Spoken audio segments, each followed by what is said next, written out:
learners! In today's video, we will be making a self-portrait diptych.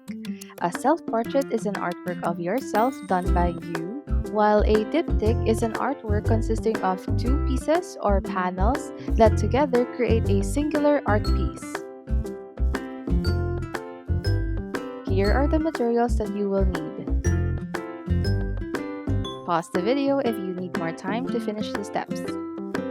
In this video, I will be showing you how I will draw my cartoon self-portrait, but you may need a picture of yourself or a mirror to observe the unique features God has given you.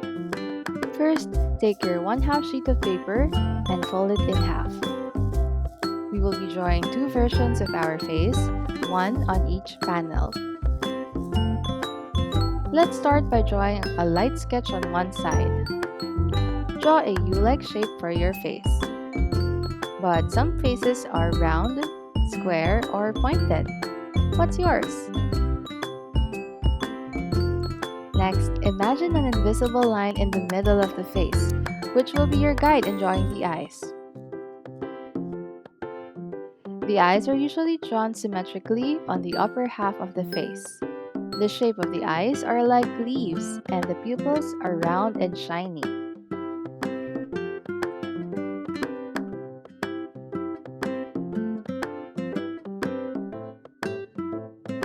Don't forget the eyebrows. Happy eyes are usually arched like the wings of the birds.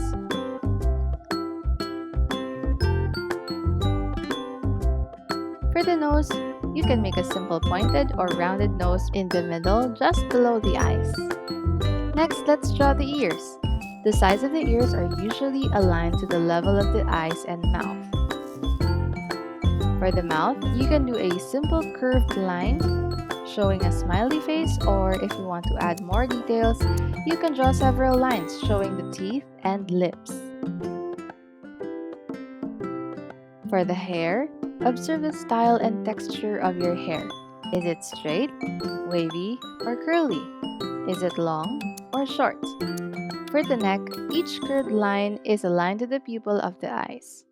Add a collar for the shirt and shoulders to complete the look.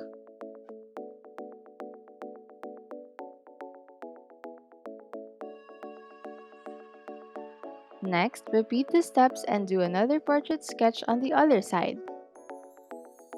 You may change the facial expression to create a variety, showing your silly or wacky face.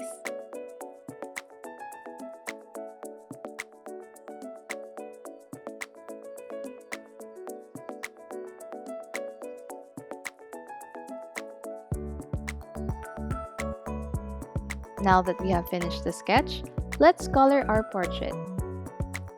In this example, I will be using complementary colors that are selected on the opposite sides of the color wheel. For example, the classic red and green. But for my portrait, I decided to use blue and orange to make it fun and bright. If you are going to use paint, you may start with the background.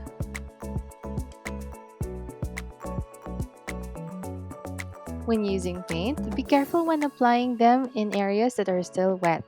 This might cause the paint to spread or bleed. So try to do it portion by portion or wait for some areas to dry before painting again.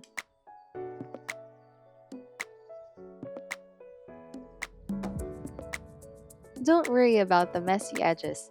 Later, we're going to use a black marker to complete the finishing touches.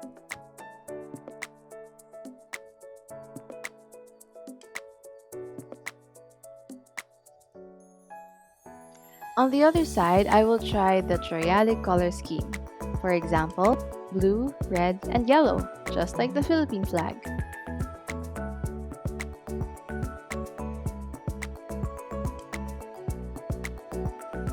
When coloring your portrait, you can make it interesting and fun by using different colors for each line and shape.